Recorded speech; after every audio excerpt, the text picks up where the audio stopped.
Hi friends, ఎలా ఉన్నారు? నేను నాని విలేజ్ కలిగి యూట్యూబ్ ఛానల్ నుండి. ఇదేంటంటే నేను బాబాని, నేను సాధువుని, నేను ఆశ్రమం నుంచి వచ్చాను, ఇలా రకరకాల పేర్లు చెప్పి ఊరూరా దండుకుంటూ వాళ్ళ విరాళాలకు వచ్చామని దండుకుంటున్నారు. కంపల్సరీ నిజమైన బాబాలు, నిజమైన ఆశ్రమాలు ఉన్న వాళ్ళైతే అక్కడి నుంచే వాళ్ళు డొనేషన్ ఎట్టుకెళ్ళి అక్కడికి మనం ఇవ్వాలి తప్ప మన ఇంటి దగ్గరకు వచ్చారండి. వీళ్ళు మోసపూర్వక మనుషులు, మోసం చేసి వాళ్ళ ఆదాయాలు పెంచుకోవడానికి, వాళ్ళు తినడానికి, వాళ్ళ బతుకుదారి కోసం ఇలా చేస్తున్నారు. తప్పకుండా మరి ఇలాంటి వాళ్ళు దొంగతనాలు కూడా పాల్పడుతున్నారు, కిడ్నాపులు చేస్తున్నారు.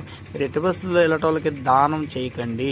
నిజమైన దానం అంటే అవుటువాడికి, కుంటువాడికి, వికలాంగులకి ఇలాంటి సాయం చేయండి తప్ప ఇటువంటి వాళ్ళకి మన హిందూ సాంప్రదాయాన్ని ఎలా ఇబ్బందులు పెట్టి ఆ సాంప్రదాయాన్ని అంతా అడ్డగోలుగా నాశనం చేస్తున్నారు. మరి ఇలాంటి వాళ్ళు ఎక్కడైనా వస్తే మాత్రం ఊర్లో చేరనీకండి. నేను బాబాల అవతల ఆటోలో స్టిక్కరింగ్ చేసి దేవుడి పొట్టలు అట్టుకొని హిందూ మతం ఉన్న జాలిగుండకే కాదు ఎట్టి బస్సులో